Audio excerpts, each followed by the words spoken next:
Sejam muito bem-vindos ao Melanie Talk Show. Eu sou Melanie Schmitz e nós estamos gravando do estúdio Log 3. É um estúdio co-work que está disponível para locação, foto, vídeo. Você que quer gravar seu conteúdo, seu podcast, é só entrar em contato com o link que está na descrição do vídeo ou através do Instagram, @log3studio. Hoje eu estou conversando com a Gislaine Matos, ela que é psicóloga e trabalha com a terapia ABA. Seja bem-vinda, doutora. Não, doutora, posso chamar de doutora? Não, melhor não, né? Melhor não. Costume. A gente vê essa área de médico, saúde, enfim, aí já vai chamando todo mundo de doutor. Sim. É um prazer, Melanie. Obrigada. Meu nome é Gislaine, né? Aham. Como eu já tinha falado, eu trabalho sim com a terapia ABA. Também sou psicóloga, terapeuta, terapia cognitiva comportamental. Aham. E é um prazer vir até aqui conversar sobre esse assunto tão especial, né? E que a gente precisa compartilhar muito conhecimento e espero que quem esteja nos ouvindo, assistindo, enfim, consigam tirar muitas dúvidas por meio da nossa conversa, né? Sim. Eu queria que tu começasse falando para mim o que é o autismo? Que a Certo. gente hoje ouve muito falar, né? Que antigamente não se falava tanto assim abertamente. E graças a Deus hoje a gente tem acesso, né? A muitas informações. Mas o que é o autismo? Certo. O autismo é um transtorno do neurodesenvolvimento. Tá. Então, ele é causado por fatores genéticos ou ambientais. Né? Os ambientais pode ser um aborto induzido, né, durante a gravidez, medicações, uso de drogas ilícitas, e tantos outros fatores, né, que podem agravar. O ambiente, né, há questões ali, a pessoa tá num ambiente ruim, né, com muita questões de agressões, violência, e isso tudo pode também gerar o autismo. Entendi. Então, o autismo não tem predisposição a ter, pode ser que não desenvolva, mas o ambiente pode fazer com que esse gatilho venha. Entendi. Exatamente, né? E genético, às vezes, é familiar mesmo, né? Questões de, um parente tem, né? Uma irmã, um sobrinho, um tio, até, inclusive, distante, Melanie. Entendi. Não precisa ser de linha reta ali, Não. o vô, o pai ou um irmão. Não precisa ser. Aí, os dois fatores, assim, são os que realmente os causadores do autismo. E quando vem o diagnóstico, depois a gente vai falar como esse diagnóstico chega, né? Mas um pai e uma mãe que talvez na família não tinha, minha vida sempre tentei seguir da melhor forma possível, dei a melhor estrutura para o meu filho está com autismo, não sei como isso aconteceu, né? Como que eles podem lidar com isso? Com essa... que muitas vezes é uma notícia muito difícil de se lidar, né? Porque realmente impacta na vida de todos, Muito. não só do pai, da mãe e da criança, às vezes adolescente, quando, né, o diagnóstico é mais tarde, mas de toda a família, que dependendo do... A gente falou do nível, suporte, enfim, depois você vai explicar melhor. A família vai ter que aprender a lidar também com essa criança, né? Exatamente. Que tipos de ferramentas que esses pais podem utilizar? Quando a pessoa recebe o diagnóstico, né, esses pais, eles recebem esse diagnóstico, na verdade, quando ele ainda não recebe, né, Tá. melhor dizendo, quando um parente, uma tia ou uma irmã comenta, nossa, mas o contato visual do Joãozinho tá tão vago, né? Já percebeu como ele se desorganiza? Aí esse pai, essa mãe vai ficar em alerta. Sim. Ele vai olhar assim, será? O que acontece? Aí esse pai e essa mãe, o que eles devem fazer? Procurar um neuropediatra ou um psiquiatra e realmente saber o diagnóstico dessa criança. A partir disso, quando ele tem a certeza, ele já tem o diagnóstico, fechou o laudo, aí é encaminhado para nós, psicólogos. Tá. Então, chega lá com um psicólogo, mas também uma equipe multidisciplinar para orientar essa mãe, né? Esse pai, acolher, inclusive. Então, o que é essa equipe multidisciplinar? É composta dos psicólogos, composta dos neuropediatras, às vezes tem ali também, mas já passou por ele, mas dos fisioterapeutas, dos terapeutas ocupacionais, que é importante, a fono, né, inclusive, a fonoaudióloga, ou fonoaudiólogo. A questão também do psicopedagogo, eu acho que é bem importante também nessa etapa, porque tem crianças que, inclusive, quando tem o diagnóstico já tardio, elas não sabem ler, elas não têm essa alfabetização, e muitos pais acham que é só o TDAH. Não, essa criança deve ser o déficit de transtorno de atenção, e não. Ela tem, inclusive, o autismo. Isso. Mas essas intervenções, pegando já esse gatilho, é interessante até começar desde pequenininho. A intervenção precoce, que a gente fala. Que é mais fácil da questão do manejo, a questão do comportamental, a interação social, fazer todos os treinos dentro da análise do comportamento, que é a ABA, né? E esse processo é um processo longo, né? Que vai começar desde de pequenininho, ou a precoce ou tardio, mas vai começar. E o importante é dar início. E assim, os pais, quando começam a perceber alguns sinais ou que alguém começa a alertar, e normalmente é alguém que é conhecido como muito falador, ou dá muito palpite, às vezes os pais ficam, chato, meu filho tá normal, né? Não tem nada de diferente, enfim. Nesse momento, os pais já podem começar a pesquisar, acender o alerta. É importante acender o alerta, porque quanto antes o diagnóstico, melhor para poder acompanhar essa criança, né? Sim. E entender que tá tudo bem, né? E eu acho que mais importante do que começar a procurar um diagnóstico e um tratamento, enfim, o acompanhamento para essas crianças, adolescentes, os pais também procurarem acompanhamento, né? Com certeza. Para eles também, porque eles precisam ter suporte, eles precisam estar bem, ter o autoconhecimento, porque eles vão precisar de controle muitas vezes, sim, né? Porque sim. é um desafio muito grande, né? Vão ter momentos que tu precisa respirar, parar, ter calma, porque dependendo da necessidade do teu filho, tu vai ter que saber o manejo, com certeza. É interessante tu mencionar essa questão, porque muitos pais, eles chegam realmente em processo de luto. Né? No espaço onde eu trabalho, inclusive, isso é muito comum. Né? Os pais até acharem que já estão fazendo treino em casa com essas crianças, e nós, profissionais, a gente pergunta: mas como que você está fazendo, mãe, esse manejo? Eu estou fazendo todos os dias, ele acorda a tal horário, ele toma um cafezinho da manhã, faz os deveres, e é a rotina comum, né, que as crianças típicas já fazem, e elas não têm, elas acham que aquilo ali já é o suficiente. E quando eles se deparam com a questão da equipe multidisciplinar, que vai trabalhar o cognitivo, a motricidade, as questões sociais da criança, todas essas habilidades, assim, nossa, mas realmente... muito mais do que eu imaginava. E daí elas já ficam mais sossegadas também, o psicológico delas já não ficam tão ruins, porque elas têm... Ao mesmo tempo que elas falam que estão fazendo, que tem, não, tá tudo bem, porque elas também querem passar aquele papel assim, não, tá tudo sob controle. Conta. Exato, que nós, né, nós mães, a gente tem muito isso, né? Não, tá tudo bem, né? E aquele peso fica constantemente. E com certeza eles fazerem a terapia, esses pais. É muito importante, porque tem pais que têm mais facilidade em ter um manejo com as crianças com transtorno do espectro autista, porém tem pais que não conseguem ter esse controle emocional, né? Esse autocontrole que é muito importante, inclusive para a criança.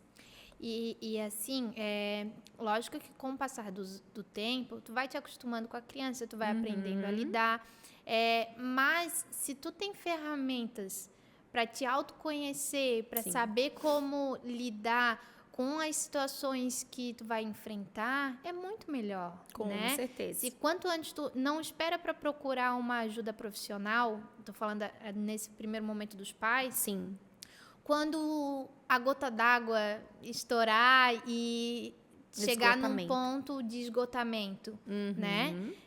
Procura antes, porque se tu tiver as ferramentas, não vai ser tão pesado, né? Tu vai conseguir passar por aquela situação da melhor forma possível. E a gente falou de luto, e eu já tinha comentado que eu trouxe aqui um outro relato nesse sentido, que é realmente uma situação em que as tuas expectativas, elas morreram, né? A gente cria nos filhos uma expectativa que é nossa, né? De tudo, Sim. como a gente quer que eles sejam, como a gente quer que as coisas aconteçam. E num filho atípico já não é assim, né? Porque cada filho, cada um tem a sua individualidade, então já não é... Então, assim, quando tens um filho atípico,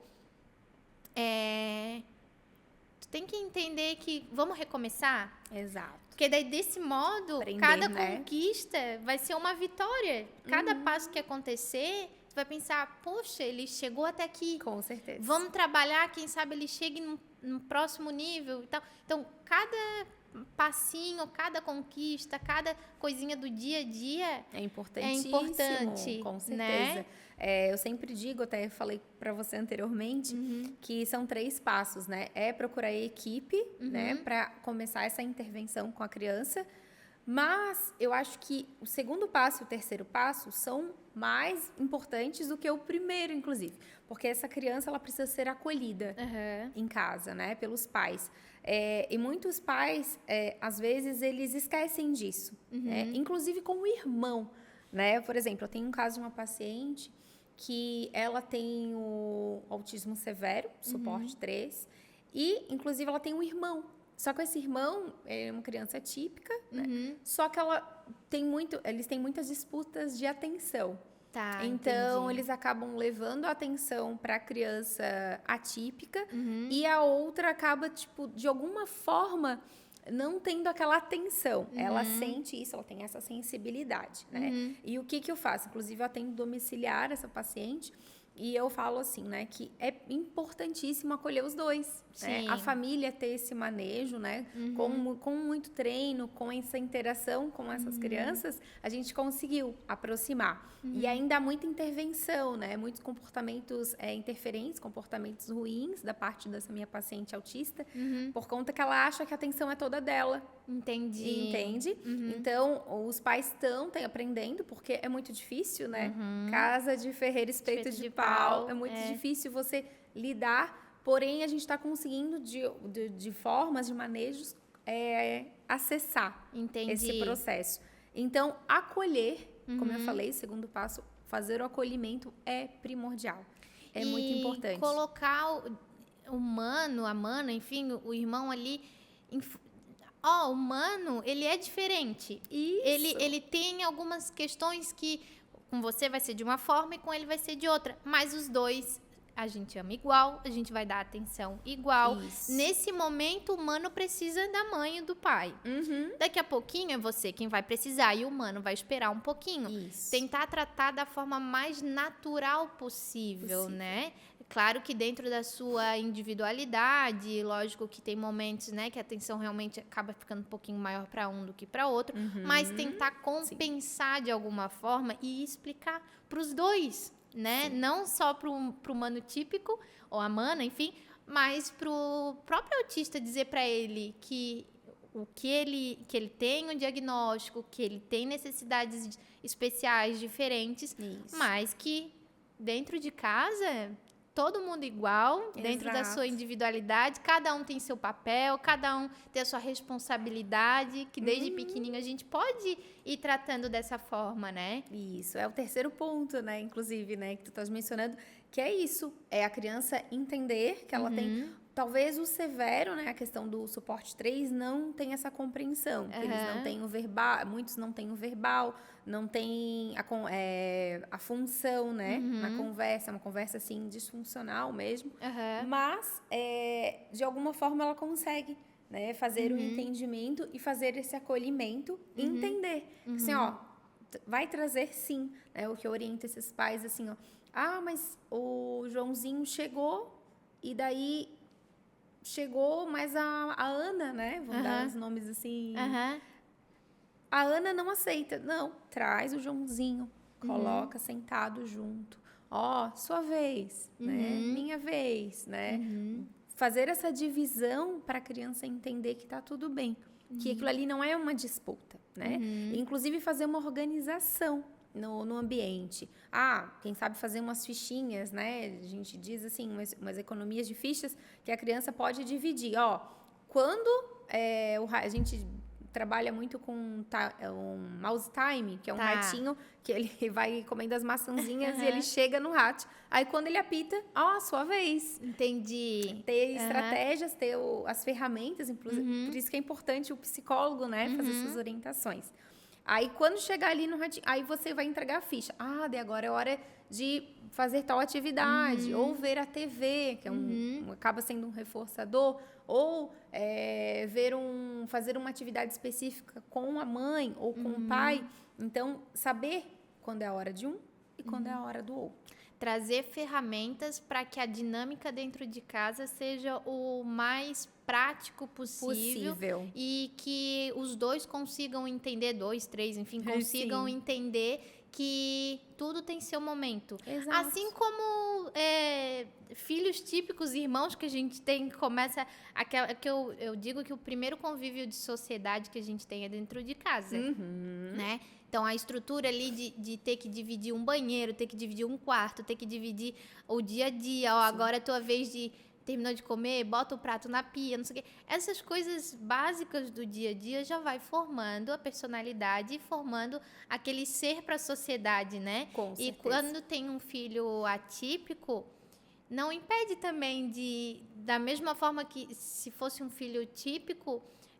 tu dá o mesmo direcionamento, né? Com certeza, Melanie. E é importante isso que tu falou, porque a criança precisa de organização. A criança que tem o TEA, ela precisa de previsibilidade. Principalmente. O que é previsibilidade? É criar uma rotina diária para essa criança. Desde que ela acorda, ela vai para a escola, ela tem um almoço ali com a família. À tarde tem um momento ali do lazer com os pais, ou alguma atividade extra, ou a equipe multidisciplinar. Então, a gente eu costumo assim, sempre criar e até orientar os pais a fazer uma rotina diária com um papel plastificado. Aí você coloca ali as fotinhos de cada ambiente da casa. O ambiente ali da cozinha, o ambiente da escola, o ambiente onde ela faz a terapia, a clínica, os profissionais, inclusive. E aí, falar para essa criança, Mariazinha, a tal horário, você vai com a psicóloga Gislaine. Tal horário, você vai com o Lucas, o fisioterapeuta. Daqui a pouco, até fazer um temporizador mesmo, fazer uma criação de horas, assim, quando o ponteiro estiver aqui, quando a mamãe colocar, você vai para a escola, entende? Entendi. Então, fazer toda essa antecipação com essa criança é muito importante. Por que isso? Porque a criança, ela até... Não vou dizer que são todas, porque a gente não pode generalizar, porque cada criança é diferente da outra. Ela precisa, mas uma grande parte, digamos assim, ela precisa de uma antecipação do que vai acontecer. E pode ser que, mesmo assim, essa criança se desorganize. Essa criança tenha comportamentos interferentes por conta... E os pais, meu Deus, mas o que aconteceu, né? O que houve? Aí a gente pergunta, mãe, pai, o que foi o antecedente disso? O que aconteceu? A criança não foi organizada ali com a rotina, vocês não falaram. Porque é como se você chegasse em outro país, eu costumo mencionar assim. E imagina, eu estou no Brasil, chego nos Estados Unidos e eu vou ver aquele cenário. Nossa, mas eles falam outra língua, eu não sei aonde que é a avenida, eu não sei onde é a farmácia, eu não sei onde é o mercado. Imagina... Vai gerando uma ansiedade na gente por não ter controle da situação e não saber aonde ir, o que fazer, que horas eu vou fazer tal coisa. Isso. Imagina para uma criança atípica. Então, quando elas se deparam com o cenário e não avisam, elas, com certeza, elas vão ter um comportamento interferente. Que é essa questão de se desorganizar, elas vão ficar irritadas, muitas começam a gritar, outras acabam atirando objetos, né, tendo comportamento autolesivos, que é de se bater, ou heterolesivos, de bater no outro, bater no coleguinha, tentar bater no profissional. Mas é intencional? Não é intencional. A criança ela está tentando se organizar e, inclusive, se comunicar. com a outra pessoa.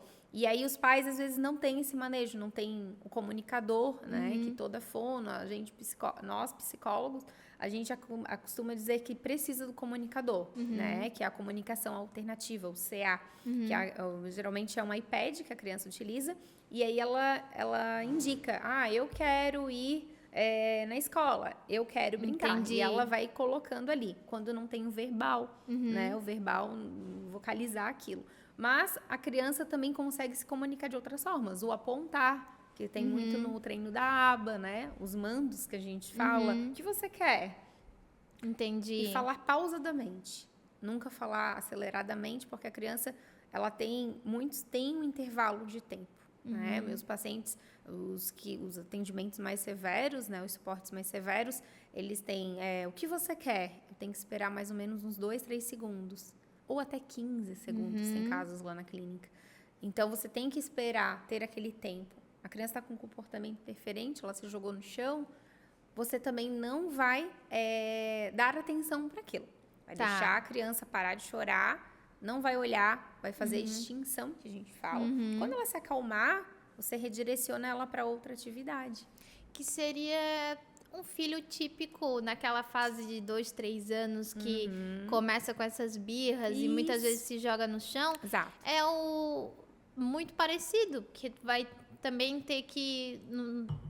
ele tá seguro, ele tá bem, aonde ele tá fazendo aquele comportamento, não vai acontecer nada com ele, tá? Então deixa, calma, respira, tá tudo bem. Quem tá ao redor pode olhar, se vão julgar também, a questão é do outro, né? Isso. Eu vou lidar com ele dessa forma e eu sei o que eu tô fazendo. Também se apropriar disso, né? Eu sei o que eu tô fazendo, porque dá muito medo, né? Quando outras pessoas começam a julgar ou a palpitar, enfim, tu fica, meu Deus, será que eu tô fazendo certo com meu filho? E calma, se tu tem o teu suporte, se tu tem toda a rede de apoio, tu já recebeu orientação, tu sabe como aquele comportamento tá atingindo o teu filho, te apropria disso, tá tudo bem, espera, deixa ele se acalmar e depois tu vai fazer a intervenção que precisa, tu vai agir da forma necessária. Porque eu acho que tem muito disso também, né? Se é num lugar público, às vezes a pessoa fica tão tensa e daí a gente volta naquilo do autoconhecimento e de trabalhar assim as ferramentas, fica tão tensa que quer tirar o filho logo dali, acalmar logo. E daí quanto mais tu fica agitado e tenta tirar, mais vai dificultar. Isso, exatamente. Você vai estar reforçando, né, o comportamento interferente dessa criança. Então, não é nem um pouco aconselhável, né? Você ir lá reforçar. Eu sei que é difícil, né? É muito difícil. A gente fala, mas você não convive no dia a dia. Sim, mas ter essas ferramentas, entender isso é fundamental. Os pais, inclusive, como a gente tinha falado, fazerem a terapia, ter esse autocontrole entre eles é muito importante. Com certeza, para o suporte dessas crianças. Até para você, quando for numa sorveteria, quando você for no mercado, você conseguir ter o manejo. Até porque, assim, você precisa também sair com essa criança. Não é porque recebeu o diagnóstico e depois a gente vai explicar melhor a questão dos níveis ali de suporte, mas independente... tu precisa sair, essa criança precisa também ter uma vida social. E ela só vai aprender a lidar com o externo se tu colocar ela de frente com aquelas situações, assim como a gente só vai aprender a se comportar em determinado lugar se a gente começar a frequentar aquele lugar, né? Com certeza. Então, não isolar e entender que pode acontecer, que é uma chance muito grande de acontecer e tu tem que ter o autocontrole, né? E aprender a lidar com essa situação. Exato. E tá tudo bem se acontecer, né? Não se desesperar, né? Existe muito a frustração desses pais, a frustração, inclusive, da criança. A criança que não tem as habilidades básicas é muito comum, né? Até a questão dos suportes, ela se desorganizar. né? E aproveitando o gancho dessa questão, existe sim os suportes, né? Muitas pessoas, antigamente se falava muito grau, né? O grau de autismo. Ah, mas ela é o grau 1, 2, 3. Mas o que é isso, né? O que significa? Tem o suporte 1, que hoje a gente fala, que é o autismo leve. Então, essa criança, ela tem as habilidades básicas, digamos assim, só que ela tem dificuldades de interação social, de se comunicar na escola com as demais crianças, se comunicar com um profissional. Então, basicamente, é a comunicação e a socialização que essa criança tem mais dificuldades.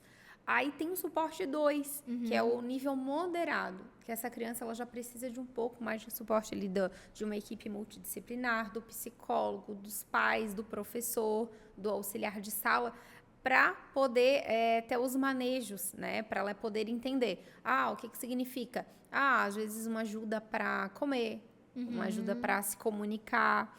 As crianças às vezes não têm um verbal, mesmo sendo moderado, ela se desorganiza muito fácil. Entendi.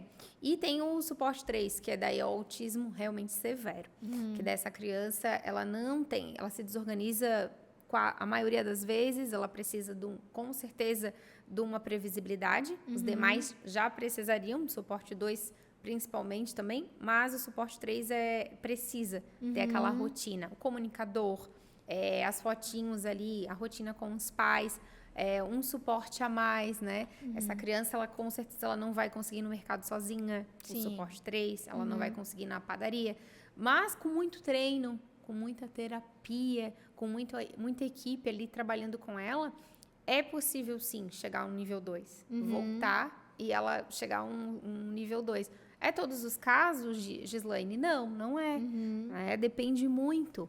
Às vezes os pais eles chegam até nós e falam assim, mas eu queria curar o meu filho. Entende? Aí vem a frustração. Olha, com eles, mas daí a gente explica, né? Olha, pai, olha, mãe, a gente vai ajudar um manejo, né? Com essa criança. O que a gente precisa? Vamos focar neles. Eles precisam das habilidades, eles precisam de um conforto, eles precisam de uma rotina. Aí sim a gente vai chegar a um estágio legal, né? Não existe a cura. E daí volta naquilo que a gente falou do período de luto, olha, vamos zerar as expectativas, vamos entender que hoje a condição dele é essa, não vamos colocar uma meta. Isso. E todos os dias a gente vai trabalhar. Então, nós vamos tentar alcançar um primeiro passo. Isso. Alcançamos o primeiro passo? Tá, agora vamos respirar, vamos ver como alcançar um segundo. E devagar, né? Exato. Não colocar, nesse caso, eu quero a cura. Não, mas eu só vou... Para que eu estou fazendo tudo isso? Calma, às vezes pode levar anos, mas toda conquista que ele tiver vai ser uma vitória muito importante, né? Então, de novo, é muito fácil a gente falar aqui. E é muito fácil quem não está na situação, às vezes, opinar, enfim. Mas para quem está passando nessas situações e que às vezes não vê uma luz no fim do túnel, talvez eu acho que o melhor conselho que a gente poderia dar é nesse sentido, né? Sim. De cada dia um dia. Isso. Calma. Um dia, né? Um dia após o outro. Costumam dizer, né? Os treinos são fundamentais, né? A análise do comportamento aplicada, ela é super importante, sim. Ela é fundamental fazer os treinos e tudo é muita repetição. Uma criança típica, ela vai lá, aprende na escola, ela tem todo o processo, ela faz a prova. A criança atípica, ela vai precisar repetir, ela vai ter que ter o assistente terapêutico, que muitas vezes vai ter na escola mesmo, e vai repetir aquele treino com ela várias vezes. Com certeza ela não vai fazer uma prova como os demais coleguinhas, ela vai ter outro tipo de aplicação com essa criança. É todo um manejo diferenciado, que isso é importante, é fundamental. Por isso a questão da rotina, porque todos os dias repetindo que agora é a hora do café, agora é a hora da TV, agora é a hora...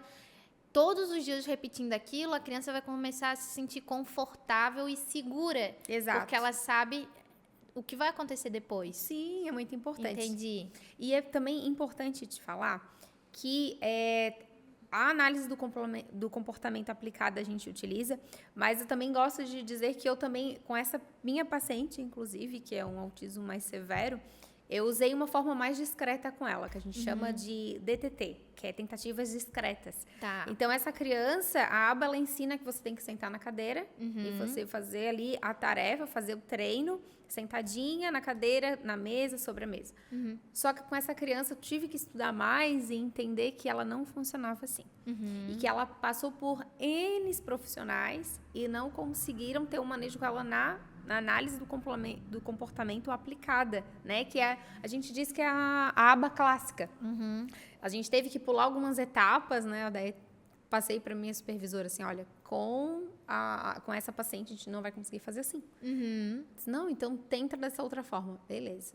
Fomos tentar e deu certo. Aí eu fazia os treinos com ela sentadinha no sofá, sentadinha no tapete da sala, como se fosse uma brincadeira mesmo. Entendi. Ela entendia que aquilo ali era uma brincadeira.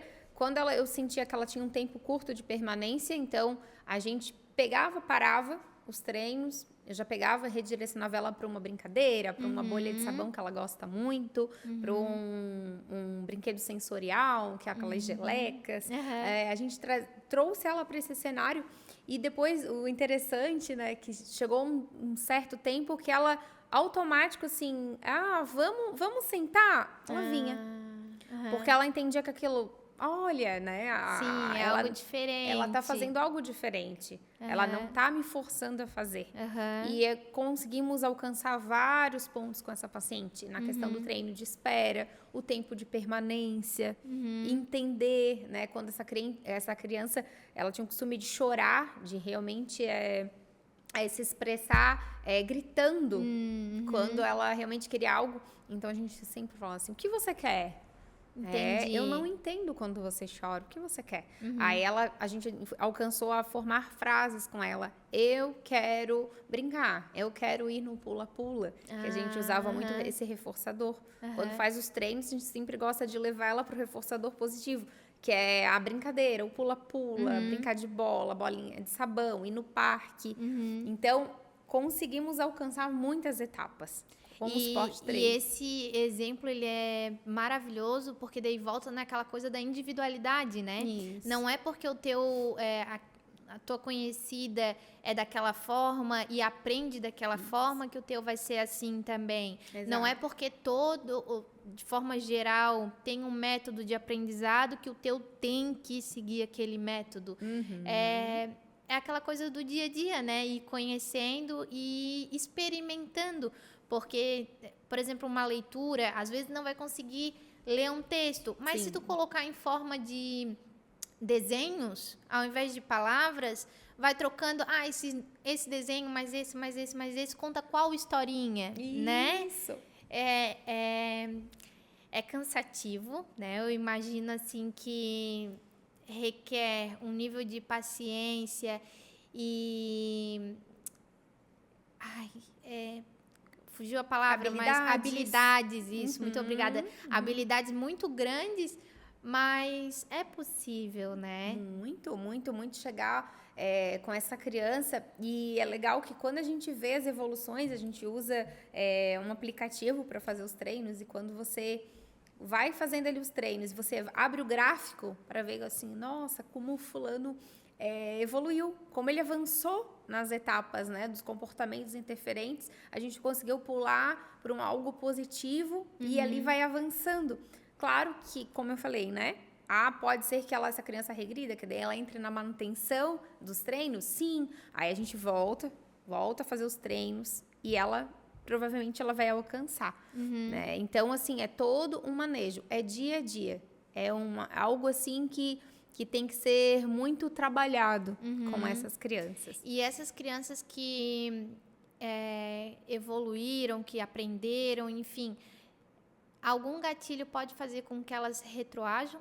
Sim, com certeza, vários, né? Elas podem ter lembranças de um comportamento interferente, um comportamento que, às vezes, os pais, sem querer, reforçam isso, né? Ah, levou para tomar sorvete, mas daí, de repente, a criança, ela se desorganizou, né? E os pais, tipo, simplesmente, deixaram, reforçaram, deixaram aquele momento ali, e daí repetiram a ação. Ah, entendi. Aí a criança entendeu que não, eu posso fazer novamente, não tem problema.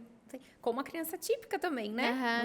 Crianças que têm as habilidades básicas, elas também podem acontecer isso. Sim. É todo um processo. Então, vai do profissional, vai dos pais conduzir essa criança para um caminho que realmente ela tem que ir, né? Então, assim, aprendeu a falar. Pode voltar a não querer mais se comunicar verbalmente por conta de algum gatilho. Sim, ela pode, por algum momento, ela não falar. Ela pode, em um momento, ela querer se comunicar também de outra forma. E tá tudo bem, né? Se a criança, ela tem ali aquela predisposição, já usar o comunicador, ela provavelmente, ela não gosta de se expressar muito, né? Ela gosta mais dali, ela tem a questão ali de falar mais diretamente, indicando, apontando, né? Ela pode ter esse processo também. E nos casos, assim, em casa eu percebo que é muito sensível à luz. Vai ser assim em todos os ambientes, provavelmente sim, mas eu posso começar a testar. Por exemplo, vamos num shopping, que é algo que tem, né, muito estímulo. Vamos experimentar, ver como vai ser. Começar, lógico, com estímulos pequenos, talvez não levar direto ao shopping, mas uma loja, sair ao ar livre e percebendo a criança. Pode haver essa diferença de algum ambiente ele se sentir confortável, às vezes. Em casa a gente dá todo o conforto, lógico, mas, por exemplo, na escola, às vezes tem relatos de pais que, nossa, na escola ele faz essas coisas, ele se permite tal coisa e em casa não. Aí também percebeu o que a escola tem que em casa às vezes não está fazendo, né? Mas pode acontecer, né? Pode sim. A criança às vezes se mostra para o profissional, se mostra na escola e não se mostra para os pais, porque tem aquele reforço dos pais, né? Tem a pessoa que faz algo para ele, né? Tem sempre os pais que vão sempre colocar ali, colocar o tênis dele, vão fazer todo aquele suporte. Aí lá na clínica, não. É diferente o cenário, né? O profissional coloca o seu tênis, vamos escovar seus dentes, vamos fazer o treino de escovação. Então, vai ser conduzido esse processo. Ali que tu falou da questão do shopping, eu acredito que tu tá querendo dizer da questão de sensibilidade sensorial, né? Depende da criança autista. Tá. Tem uns que têm mais sensibilidade nas questões de barulho, no meio social.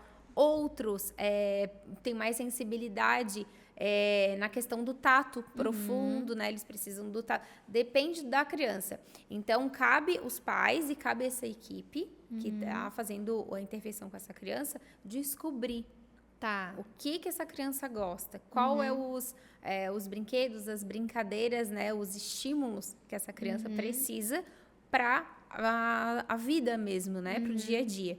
Então, cada criança é diferente da outra. E as crianças que... A gente fala muito criança, mas é porque é aonde apresenta mais e a gente acaba tendo, né, melhor o diagnóstico. Como eu falei, quando o diagnóstico é muito tardio, às vezes é porque foi confundido com TDAH, que daí depois eu quero que tu explique um pouco melhor o que é. Mas até aquele comportamento da criança ficar girando... É algo no sentido dela ter o controle? O que significa aquilo? Isso. Até essa parte, a questão ali do terapeuta ocupacional, eles trabalham muito isso, né? Tá. A criança, ela tá tendo a percepção do ambiente.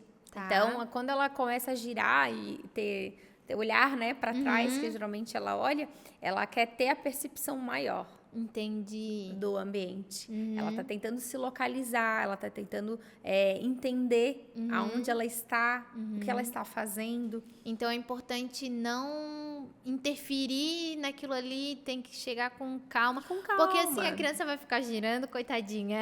A gente pensa, né? Mas é dela então, tá tudo bem, ela tá confortável ali, não que seja uma crise de algo... Não, ela tá tentando se organizar. As crianças que fazem esse processo do giro, como você falou, elas também têm muita estereotipia. O suporte 2 e 3, geralmente tem bastante a questão da estereotipia, né? A criança fazer vários gestos repetitivos. Quando ela usa a estereotipia, ela está tentando se organizar. E ela está tentando se expressar também de alguma forma. Assim como a ecolalia. Tem a ecolalia atual e a presente ou a ecolalia tardia. O que é a ecolalia? É a criança repetir as palavras. Eu fui na escola. Eu tinha sorvete de morango. De repente, ela está com você, ela começa a falar palavras aleatórias. Entendi. Então, e ela repete várias vezes, até você repetir. Entende? Ela tem essa ecolalia. Mas, com muito estudo e a gente ir aprofundando, a gente entende, né? Os fonoaudiólogos também dizem que essa questão a criança está tentando se comunicar. Então, quando ela traz uma ecolalia, é uma comunicação. Não deixa de ser. Então, assim, é importante os pais, os profissionais não ignorarem esse processo, né? Da mesma forma que a criança, quando ela faz um pedido naquele momento, você atender. Porque ela está sendo observada, ela está sendo vista. Se você ignora, se uma criança pede... bolacha salgada. E aquele momento o pai, não tenho a salgada. Mariazinha, eu tenho a doce. Aí a criança assim, então o que adianta eu me comunicar? O que adianta eu treinar, né, na cabecinha dela? O que treinar lá na clínica, né? E aqui eu não estou sendo atendida. Entendi. Então é importante os pais terem essa comunicação com o psicólogo e entender, eu devo responder? Sim. Deve muito responder essa criança, né? Esse processo. Qualquer tipo de comunicação, né? Melhor dizendo, qualquer tipo de comunicação que ela está se expressando, é importante a gente ter esse olhar clínico, esse olhar atento para ela. Entendi. E quando vem o diagnóstico de autismo, normalmente vem o TDAH junto, né? Vem, isso. Geralmente muito comum, né? Não é não podemos assim generalizar, mas é comum acontecer sim, né? TDAH, o transtorno de déficit de atenção, né? Hiperatividade, tá tendo muito, né? Hoje em dia, mesmo com as crianças típicas, é comum. E quando tem o autismo e o TDAH, né? A gente tem que ter também um tratamento, os treinos são mais intensificados com essas crianças, porque às vezes ela vai ter, às vezes, a hiperatividade um pouco mais avançada, ou às vezes a falta de atenção. Então, você está fazendo o treino com essa criança, a criança parece que está no outro ambiente, né? Entendi. Então, ela já está ali, ela está mexendo no lápis, mas ela já está de olho lá no caderno, ela se dispersa muito rápido. Se tem outro profissional atendendo outra criança na mesma sala, ela já olha o que ele está fazendo, ela sai do lugar. Então, é importante de redirecionar essa criança, fazer os treinos, trazer ela para aquele ambiente novamente, e assim ela vai se organizando. Tem processos do TDAH que precisam de medicação, né? Então, é importante que vá também no neuropediatra ou no psiquiatra, porque só eles vão fazer esse diagnóstico, e aí o psicólogo ele começa o tratamento do TDAH. É o mesmo processo do autismo, tá? E tanto o autismo quanto o TDAH, existe a medicação conforme o diagnóstico e a necessidade que o psiquiatra vai analisar, mas é para o resto da vida, quando é muito pequenininho, porque tem esse receio, né? Meu Deus, ele acabou de receber o diagnóstico, eu não vou começar a entrar com medicação, não vou começar... Mas, às vezes, a medicação, nesse primeiro momento, é para estabilizar, de certa forma, algumas situações. Aí eu posso estar falando bobagem, tu me corrige. Mas lá na frente pode ser que essa medicação seja retirada, né? Com muitos estímulos e outras terapias consiga diminuir, talvez, as doses. Os miligramas. As crianças autistas, né? A maioria, né, dos casos, elas precisam utilizar, sim, a medicação. Só o psiquiatra mesmo, né, o neuropediatra, vai medicar, vai passar essas informações, qual a medicação para cada paciente, né? Então, é possível, sim, né, com um passar do tempo, o pediatra, o neuropediatra, ele reduzir as doses da medicação dessa criança, mas a gente sempre aconselha, né, os pais não mexerem por conta própria, porque com certeza isso desorganiza a criança. Mas o Lucas, né, exemplo, né, o nome fictício, ele tá tão bem, eu vou tirar a medicação. Mas ele tá bem justamente por conta da medicação. Por conta da medicação. Aí, quando os pais tiram, mas 10 vezes chega nós, profissionais, mas o que aconteceu? Tomou os remédios? A gente pergunta, né? Dormiu bem? Tomou os remédios? Às vezes eles falam que sim, às vezes falam que não. Às vezes reduzem por conta. E aí, aí que é o ponto. Às vezes se desorganizou também por isso. Então, não interferir nesse processo. Pode ser que, com o tempo, o neuropediatra ou o psiquiatra ele começa a reduzir as doses, sim. Mas é importante seguir a linha. A mesma coisa o TDAH. É muito comum os pais tirarem por conta. Mas a criança está ficando tão agitada, né? Meu filho não está como era. O remédio é em torno de 15 a 20 dias para ele introduzir no organismo essas medicações. A mesma forma para tirar do organismo. Então, às vezes, os pais começaram a utilizar ali com 2 dias. Não está resolvendo. Não está dando certo. E não tem a espera, né? Os treinos de espera, que muitas vezes os pais também precisam, né? Sim. Entender que é um processo. Não é de um dia para o outro. Como nada, né? Não existe fórmula mágica que a gente vai conseguir. Então, é importante respeitar cada etapa da criança. E quais sinais que eu devo observar em relação ao autismo? Para começar a desconfiar, quem sabe começar a procurar um profissional. Quando essa criança está se isolando, né, na parte de socialização, não está se enturmando com outras crianças, está brincando mais individualizada, né, ela não gosta de ter essa interação social. A questão do contato visual, né, a criança tem um contato vago, ela não consegue se comunicar quando ela precisa, tem muita agitação, tem muito, podemos dizer, uma revolta, né, com ela mesma. Então, os pais começaram a ficar atentos.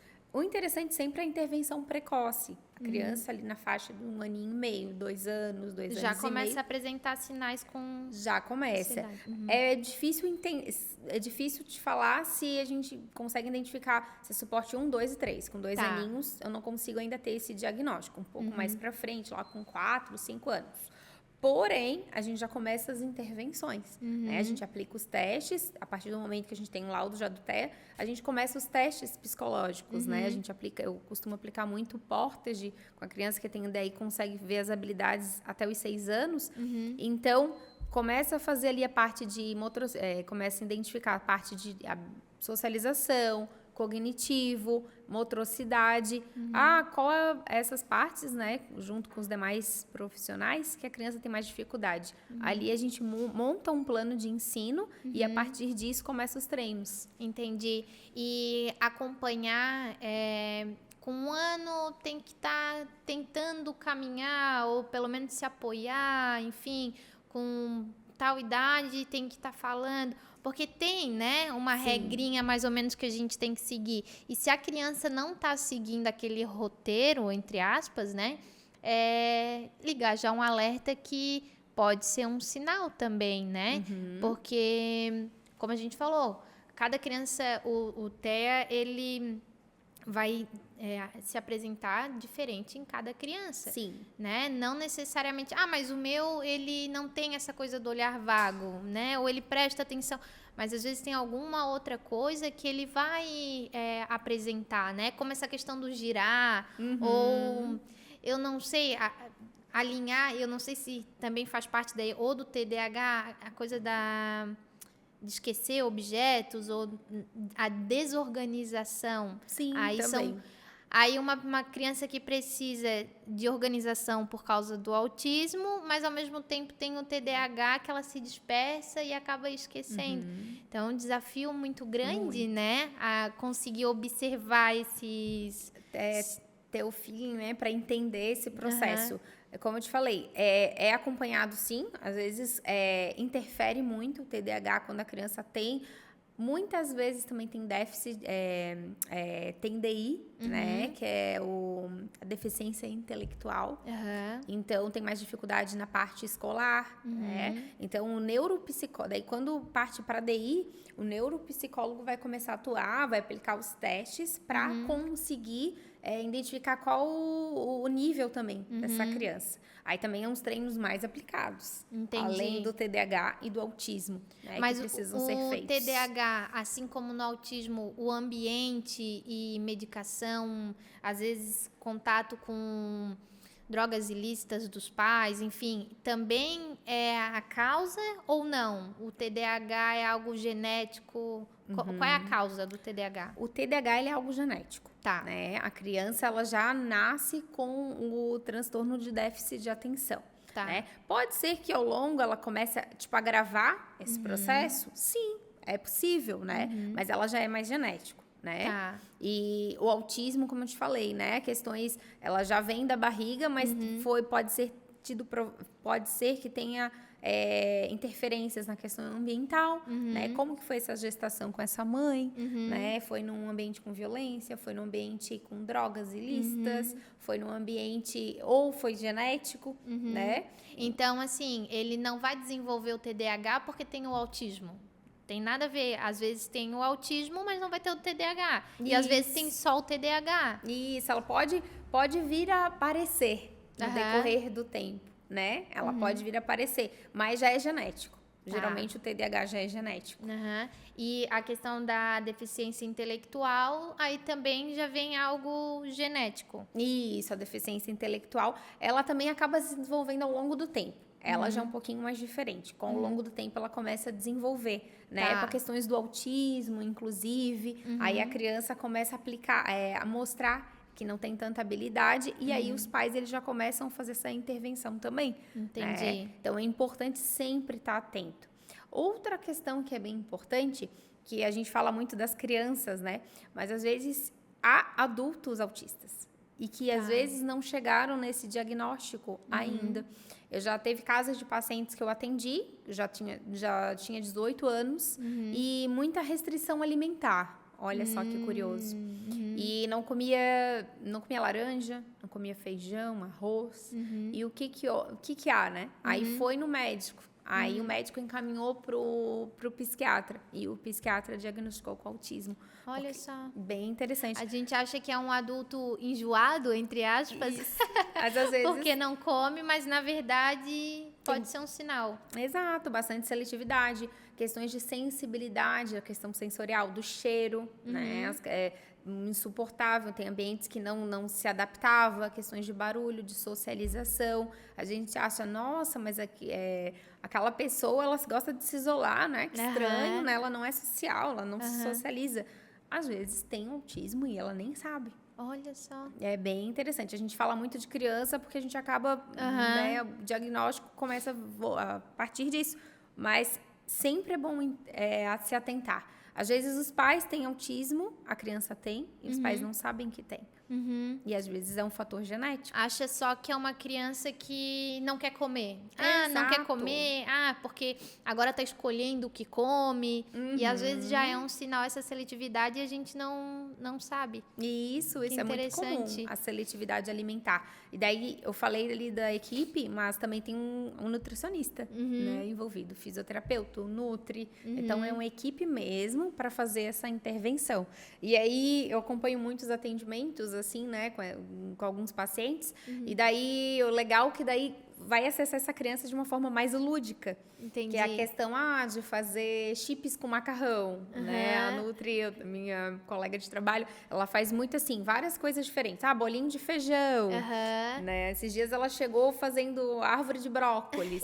Então, tipo, a criança vai ficar feliz em comer, sentir o cheiro. Às vezes, simplesmente chegar lá, e ela nem vai comer, mas ela vai sentir o cheiro. Uhum. Ou ela vai brincar com o brinquedo, vai entender o que é aquele alimento, aí vai começar a mostrar, vai tocar, vai fazer só o toque do feijão, vai toque do arroz. quebrando aquela barreira que a criança tinha, ou, né, no caso um adulto, tinha, e aos poucos tu vai trabalhando para ele se adaptar e ter uma familiaridade com aquilo ali. Exatamente. Que legal. É muito interessante.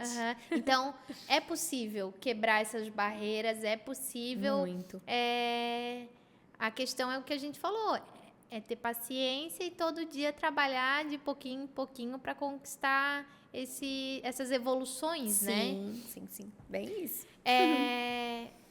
Nós falamos do autismo, do TDAH e de como a família tem que lidar. E eu quero reforçar que é importante comunicar a família, né? Não só o núcleo familiar, mas todos aqueles com que essa criança vai conviver. Sim. Porque no início, às vezes, pode ter vergonha, porque daí tem... Como vem essa coisa de... não... Bebeu muito na gestação, usou muita droga na gestação, não sei o quê, tá. Aí, quando vem a criança com autismo... começa a ter vergonha de dizer porque foi culpa minha, né? Eu causei isso no meu filho. Sim. Ou, às vezes, nem teve esse comportamento, mas, meu Deus, será que vão me julgar achando que eu fui a causa? Enfim, e tem que quebrar essa barreira e contar realmente para todo mundo, para que, inclusive, a vida de vocês fique mais leve, né? Para ter uma rede de apoio, porque... A coisa mais importante que existe quando chega um filho, atípico ou típico, enfim, é a rede de apoio, né? E a gente precisa dizer para as pessoas o que está acontecendo, compartilhar. Acho que dividir esse fardo, né? Porque vai ter momentos que tu vai dizer assim, eu não consigo tomar um banho, né? Dependendo do nível de suporte, que tu precisa estar ali o tempo todo em atenção e não consegue deixar sozinho, né? Várias coisas acontecem. Liga para a rede de apoio, avisa, né, o que está acontecendo, e até para essa criança, esse adolescente, enfim, começar a se acostumar com outras pessoas, porque vai acontecer momentos que tu vai precisar deixar com alguém. Com né? certeza. A gente sabe que é muito difícil. Hoje, a maioria das mães, maioria não, mas uma boa parte é mãe solo, e às vezes... tem que sair do trabalho porque a criança demora a se adaptar com uma outra pessoa, demora a se adaptar na escola, porque a adaptação é algo bem complicado. E quanto mais a gente conseguir conversar ao nosso redor, vizinhos, porque a rede de apoio não necessariamente precisa ser a família, né? Exato. Pode ser um amigo, um vizinho. Até outros pais, outras mães. Quando tu começa a jogar para o universo e dizer, olha, realmente meu filho tem esse diagnóstico, vai aproximando famílias que estão passando por aquela situação. As pessoas vão trabalhando no sentido de, vem cá, deixa eu te abraçar, né? Vou te ajudar. E tá tudo bem. E tá tudo bem. E a gente comentou isso no início também, acho que com os microfones desligados, que às vezes a gente acha que só a gente está passando por aquilo. Ou só o meu filho é assim. Exato. Eu nunca ouvi ninguém falar que fazia isso. E por que o meu está fazendo? E não, calma, às vezes não é só contigo. Muitas pessoas passam por isso. E se tu conversar com outras pessoas que passaram por isso, eles vão te dar dicas, né? Exato. De como lidar com aquela situação, a melhor forma de sair daquilo, de agir, enfim... E, de novo, procurar um profissional, né? Para que ele te dê ferramentas para te conseguir lidar, porque, como a gente falou, é para o resto da vida, né?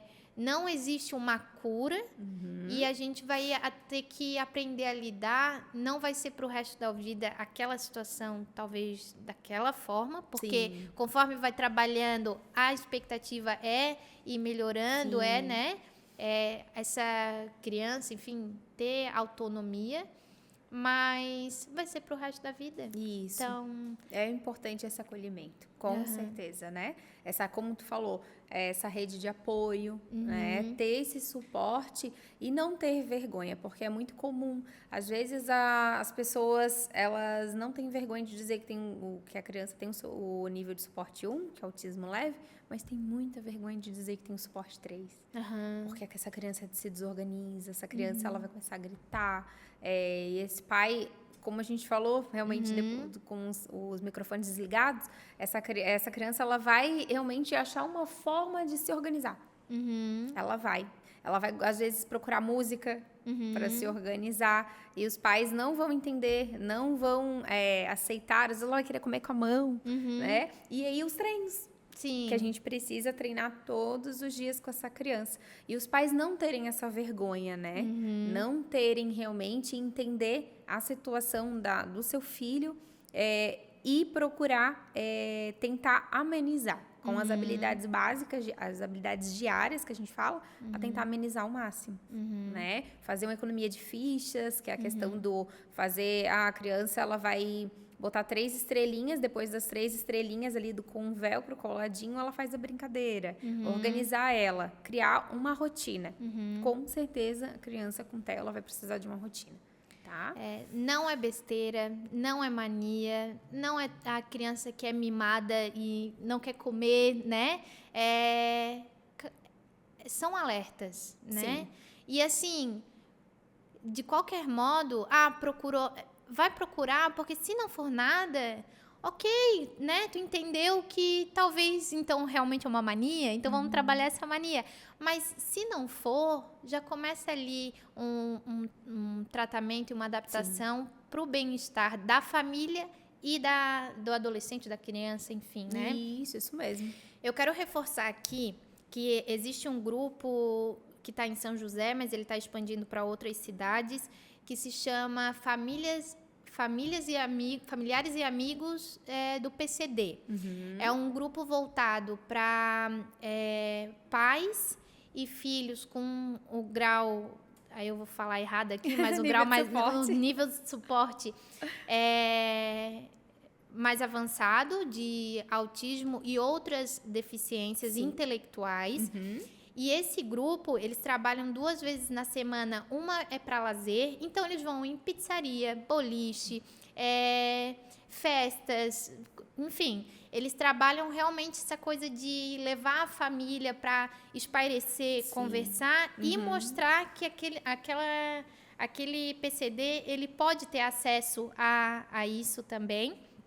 E tem a parte do lazer, que daí tem futebol, tem vôlei, tem jogos, tem xadrez, enfim. Super interessante. Cada um com a sua habilidade, né? Cada um de acordo com a sua individualidade. Mas o grupo é muito bacana, ele está aberto para qualquer um que queira acompanhar. Procurem no Instagram, Família e Amigos do PCD. É esse o nome. Procurem lá, porque é um grupo que, se você não tem rede de apoio, se você se vê perdido, às vezes acha que não pode sair com o filho ou fazer atividades nesse sentido, o grupo está lá para te mostrar que pode. E ele é voltado para maiores de 18 anos. Então, tem pessoas com PCD com 40 anos que está saindo, que está, né, com o grupo. Então, assim, vale muito a pena. Legal. Todas as redes sociais, quem quiser te acompanhar, tu posta alguns conteúdos lá, né? É o Instagram? Isso, eu tenho o meu Instagram, que é Psicogimatos. Tá. Né? O pessoal pode me acompanhar lá, sim. Diariamente eu procuro botar ali nos stories, né? Não todos os dias, que às vezes é muito corrido mesmo, mas eu procuro botar um pouquinho dos pacientes, um pouquinho dos treinos que eu faço com eles. Às vezes eu posto conteúdo, né? Para as instruções sobre o autismo, então é muito importante.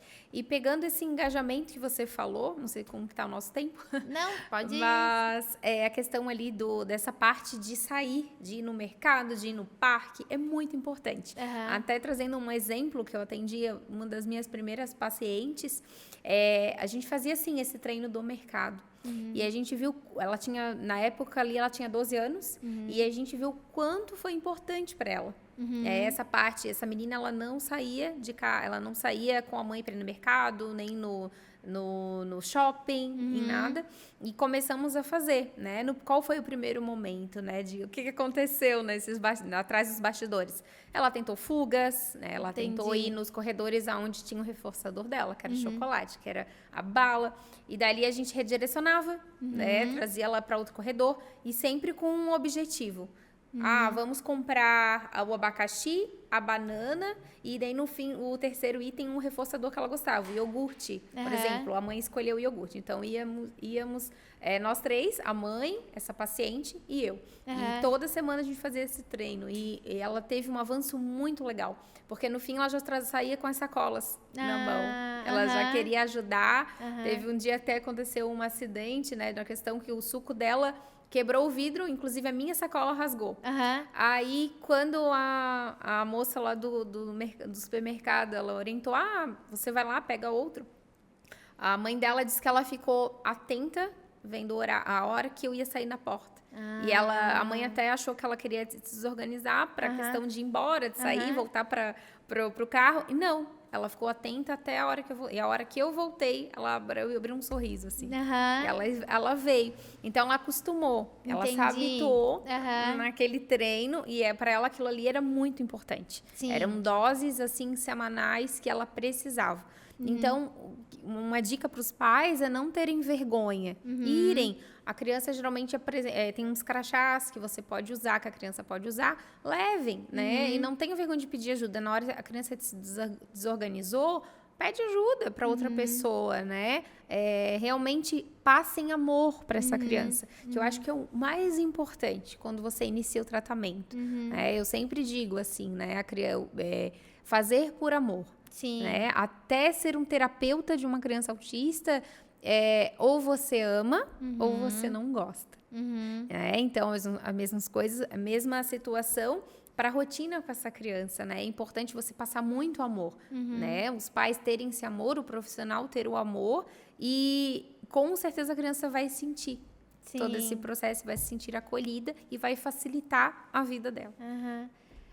Muito obrigada, Gi, por ter vindo, por ter compartilhado o teu conhecimento, por mostrar um pouquinho esses exemplos, né, de pessoas que tu atende, mostrar para as pessoas que tá tudo bem, né, que tem uma luz. Sim. Então, de novo, obrigada por aceitar meu convite e participar. Eu que agradeço. E, inclusive, vou deixar uma dica de um livro, né?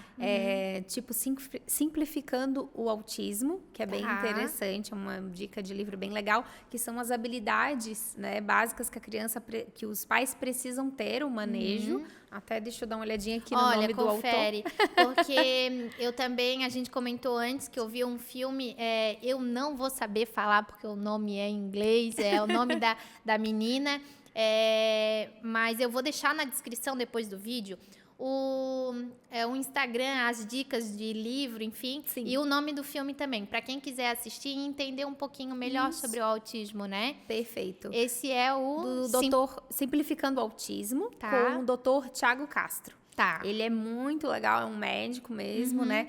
Que ele passa todas as dicas ali, né? Ele tem uma equipe muito legal também, então é importante o pessoal assistir. E se o pessoal quiser ver um filme, O Farol das Orcas é uma dica muito legal, né? E também O Bicho de Sete Cabeças, que é um filme muito antigo, mas é importante. Que as pessoas entendam desde o início da reforma psiquiátrica, né? Como que era, né?